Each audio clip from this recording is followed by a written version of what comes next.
ni mencabar. Dua ayak banyak. Perjalanan daripada RR Bintang Hijau nak menghala ke Mahang.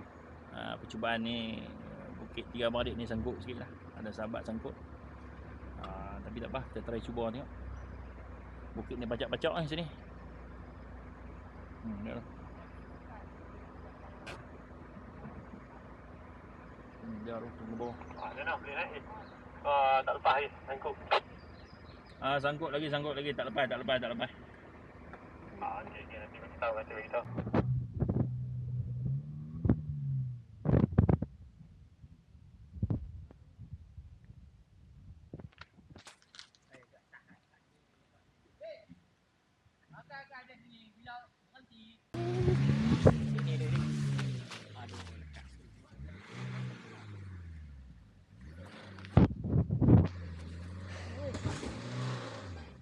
Ui, babi.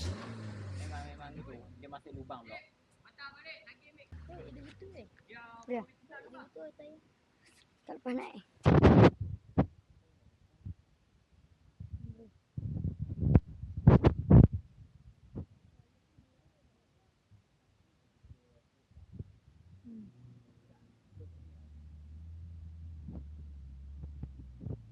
Jadi akan rekod.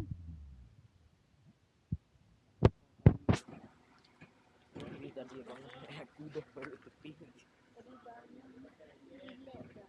Alah tadi naik atas ni tak ikut orang, balik ke orang dia payah.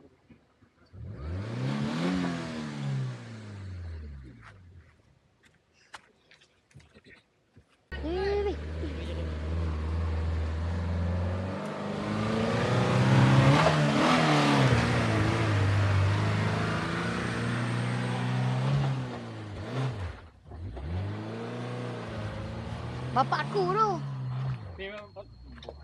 Ni. Bukit Padu.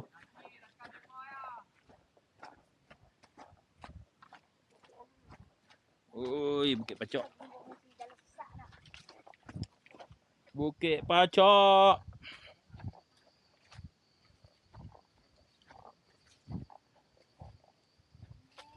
Tengok ni pula Ni Bukit Mula ni. Jalan tak cuci.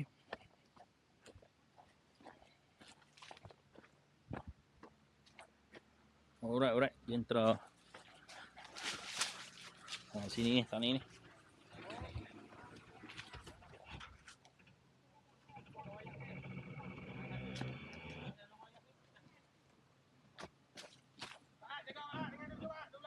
Okay.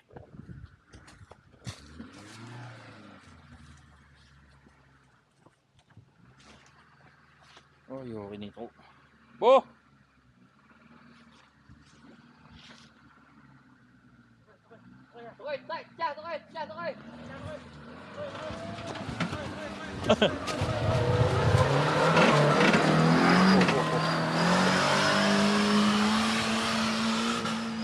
Oh, dah.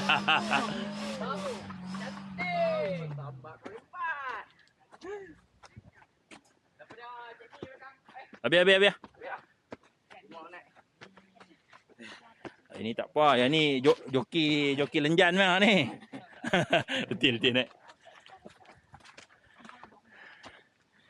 Aduh. Teh.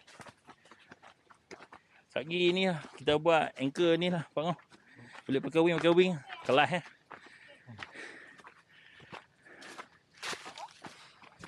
Ada lagi bukit ni depan ni lagi. Kecil. Sampai 144 macam 144. Tak tanya okey dah okey kata tak okey. Sebab lambat kan. Now. Okey. Eh.